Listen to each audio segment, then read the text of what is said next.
Assalamualaikum warahmatullahi wabarakatuh. Di pertemuan yang ke-14 kali ini saya akan mereview kembali materi hukum pidana yang telah disampaikan oleh Ibu Prof. Dr. Hajah Heni Nuraini beserta Bapak Dr. Muhammad Dendi Ardendi SHMH. Alasan penghapus pidana yaitu alasan yang memungkinkan seseorang melakukan perbuatan yang memenuhi rumusan delik atau tindak pidana tetapi tidak dapat dipilih. Alasan seseorang yang tidak dapat dipidana karena perbuatan yang memenuhi rumusan tindak pidana tidak merupakan tindak pidana karena tidak bersifat melawan hukum. Perbuatan tersebut tidak dapat dikualifikasikan tindak pidana sebagai pelaku tidak dapat dimintai pertanggungjawaban karena tidak ada kesalahan. Atas dasar itulah doktrin atau ilmu hukum membedakan atas alasan pembenar dan alasan pemaaf. Alasan pembenar khusus terdiri dari dokter dan para saksi yang menghadiri perkelahian tanding, pasal 186 ayat 1 KUHP.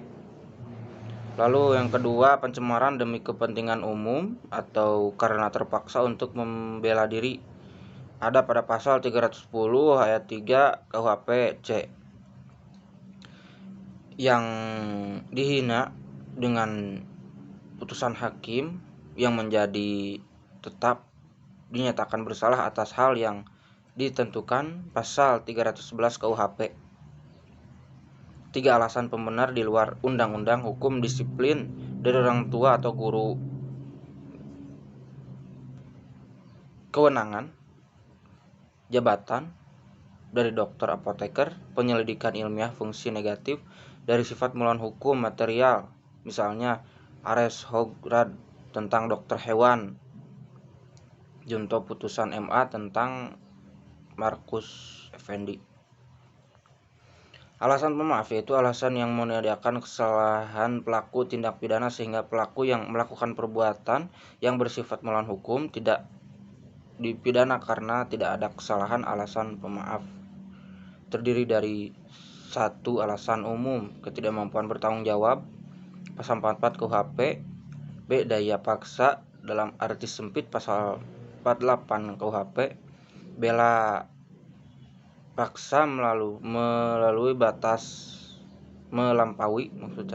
batas pasal 49 ayat 2 KUHP. Perintah jabatan yang tidak sah, pasal 51 ayat 2. Alasan pemaaf khusus yaitu mempersiapkan atau memperlancar perubahan ketatanegaraan dalam arti umum, pasal 110 ayat 4 KUHP. Lalu penarikan kembali bujukan untuk melanjutkan kejahatan, pasal 163 ayat 2 bis KUHP.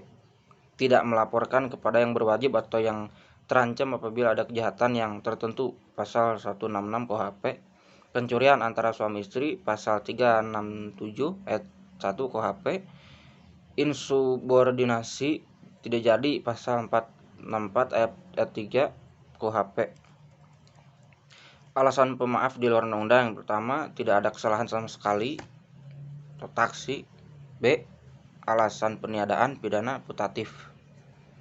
Daya paksa atau overmatch diatur dalam pasal 48 KUHP tapi tidak memberikan pengertian, karena itu harus dicari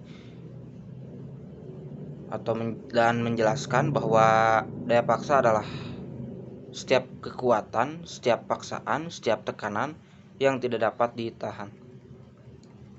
Dalam doktrin paksa dibedakan dalam beberapa yaitu yang pertama, daya paksa absolut atau dalam bahasa Belandanya vis absoluta, yaitu daya paksa yang sama sekali tidak dapat ditahan baik secara fisik maupun psikis. Yang kedua, ada daya paksa relatif atau vis compulsiva, yaitu daya paksa yang masih dapat ditahan dengan berbuat lain, tetapi perbuatan tersebut tidak dapat melakukan perlawanan sehingga tidak perlu dilawan gitu. Mungkin sekian yang bisa saya sampaikan, kurang lebihnya mohon dimaafkan. Billahi taufik wal hidayah. Assalamualaikum warahmatullahi wabarakatuh.